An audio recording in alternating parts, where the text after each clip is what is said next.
देश की इस वक्त की सबसे बड़ी खबर यह है कि पूर्व प्रधानमंत्री और कांग्रेस के वरिष्ठ नेता डॉक्टर मनमोहन सिंह का निधन हो गया है। मनमोहन सिंह 92 वर्ष के थे और आज शाम ही उन्हें दिल्ली एम्स में भर्ती कराया गया था। मनमोहन सिंह को प्रधानमंत्री समेत तमाम पदों पर रहते हुए देश हित में किए गए उल्लेखनीय कार्यों के लिए हमेशा याद किया जाएगा। 2004 से लेकर 2014 तक वे भारत के प्रधानमंत्री रहे।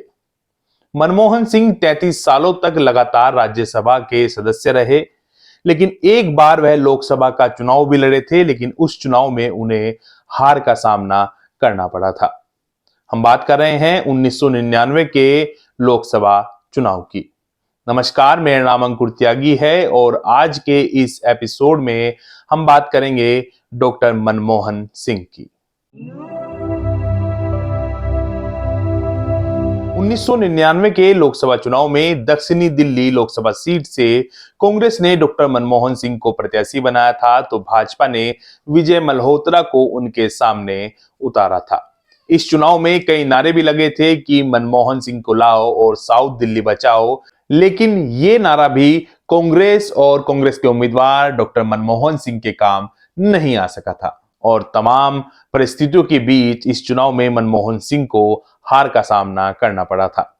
हम आपको बताते हैं उस चुनाव का विस्तृत चुनाव परिणाम। भाजपा के प्रत्याशी विजय कुमार मल्होत्रा को 2,61,230 वोट मिले थे, तो कांग्रेस के प्रत्याशी डॉक्टर मनमोहन सिंह को 2,31,231 वोट मिले थे। भाजपा प्रत्याशी को कुल मतदान के सापेक्ष 52.25 और डॉक्टर मनमोहन सिंह को 46.25% वोट मिले थे। तीसरे नंबर पर निर्दलीय उम्मीदवार मोहम्मद शरीफ रहे थे, जिन्हें 2,846 वोट ही मिले थे। आगे आपको मनमोहन सिंह के जीवन से जुड़ी और भी बातें हम आपको बताने जा रहे हैं। डॉक्टर मनमोहन सिंह का जन्म 27 सितंबर 1932 को अविभाजित भारत के पंजाब के गाहा में हुआ था, जो अब पाकिस्तान में है। उनके पिता का नाम गुरमुख सिंह और माता का नाम अमृत कौर था। देश के विभाजन के बाद उनका परिवार भारत आ गया था। यहां पर पंजाब विश्वविद्यालय से उन्होंने ग्रेजुएशन और पोस्ट ग्रेजुएशन पूरा किया था। कैम्ब्रिज यूनिवर्सिटी से पीएचडी और ऑक्सफोर्ड से डीफिल किया था। मनमोहन सिंह पंजाब विश्वविद्यालय और दिल्ली स्कूल ऑफ इकोनॉमिक्स में प्रोफेसर रहे। 1966 से 1969 के दौरान संयुक्त राष्ट्र सम्मेलन के लिए आर्थिक मामलों के अधिकारी के रूप में उन्हें चुना गया था। 1971 में मनमोहन सिंह को वाणिज्य एवं उद्योग मंत्रालय में आर्थिक सलाहकार के तौर पर नियुक्त किया गया था।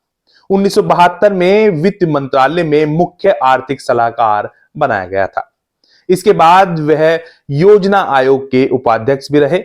1982 से लेकर 1985 तक रिजर्व बैंक के गवर्नर, प्रधानमंत्री के आर्थिक सलाहकार और विश्वविद्यालय अनुदान आयोग के अध्यक्ष भी रहे। 1991 में असम से पहली बार डॉक्टर मनमोहन सिंह राज्यसभा के सदस्य चुने गए थे। 1991 से लेकर 2024 तक वह राज्यसभा सदस्य के पद पर रहे। 1998 से लेकर 2004 तक जब देश में भाजपा की सत्ता थी, तब वह राज्यसभा में विपक्ष के नेता भी थे। 1999 में उन्होंने दक्षिणी दिल्ली सीट से लोकसभा का चुनाव भी लड़ा था, लेकिन भाजपा के विजय कुमार मल्होत्रा से उन्हें हार का सामना करना पड़ा था। 1991 से 1996 तक प्रधानमंत्री नरसिम्हा राव सरकार में वित्त मंत्री रहे। 2009 में जब यूपीए को जीत मिली थी, उसके बाद वह दूसरी बार देश के प्रधानमंत्री बने थे और जवाहरलाल नेहरू के बाद भारत के पहले ऐसे प्रधानमंत्री बने थे जिन्हें 5 साल का कार्यकाल पूरा करने के बाद लगातार दूसरी बार प्रधानमंत्री बनने का अवसर मिला था। आप सभी से अनुरोध है कि आप अपने सुझाव हमें कमेंट बॉक्स में दे सकते हैं। आप सभी का बहुत बहुत धन्यवाद।